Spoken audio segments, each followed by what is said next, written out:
up, everyone? Welcome back to Wolfpack Diesel. Today I'm going to be going over the new turbo upgrade for my LBZ Duramax.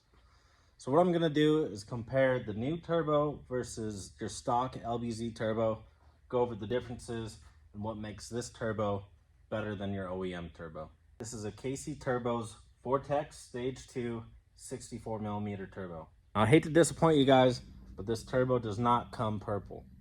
If you really wanted it to get purple, you could powder coat it yourself. That's what I did to match all the other powder coat on my truck.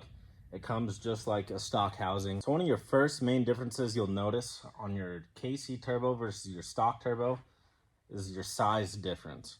Even visually, you can tell that the KC's turbo is a lot bigger than your OEM. First off, your inducer size on your compressor wheel on your stock OEM turbo is a 60.5. where on your KC Vortex Stage 2 turbo, it is a 64mm. Is on your KC turbo, it has a billet aluminum compressor wheel with extended tips. On your OEM Garrett turbo, it is a cast aluminum compressor wheel that doesn't have extended tips. Another key difference is on the turbine side of the turbos. So on your KC Turbo Vortex, it has a 10 blade versus on your OEM turbo, it has a 13 blade. And that's where you get that whistle from. Is from the 10 blade turbine. Another key thing, which is probably the most important thing, is your bearings. On your OEM Garrett turbo, it only has a 270-degree bearing versus on your KC turbo, it has a 360-degree bearing on it. So it helps lubricate a little bit better. Now let's talk about the power output between the two turbos. Online, if you do some research and look at the forums, you'll only see that people have made anywhere between 530 and 550 wheel horsepower on your stock turbo. That's not including injectors or anything like that. This turbo, with the supporting mods, they claim it is rated for 650 to 700 horsepower. So that's quite a bit different. Me personally, I'm going to be running a stock CP3 and stock injectors. And I'm going to see what this turbo puts out for power. With my truck, with a stock turbo, I have made 543 wheel horsepower on the dyno. I'm looking closer to 600 wheel horsepower with this. That's just a rough estimate. It could be more. And the reason why I stuck with a VGT turbo is because I like to daily my truck. I like to go get groceries. I like to take my daughter out. You know, it's still a family truck. It still functions perfectly fine.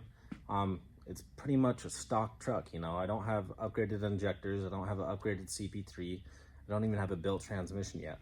I've done all the other supporting mods to help this truck last a little bit longer and be reliable.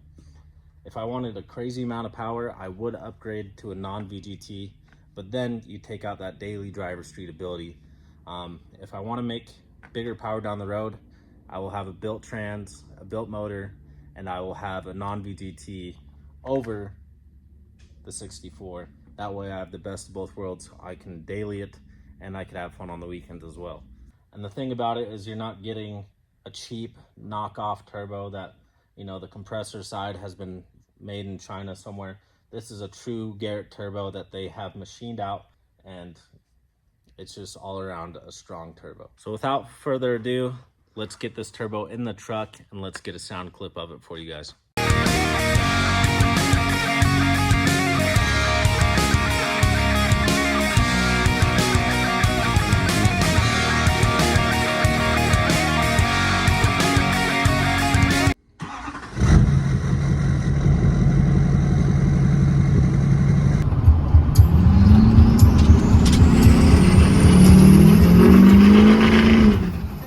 So if you guys are going to get a drop-in replacement turbo for your Duramax, definitely hit up KC Turbos and let them know that I sent you. Hopefully you guys enjoyed the video. I'll catch you guys next time.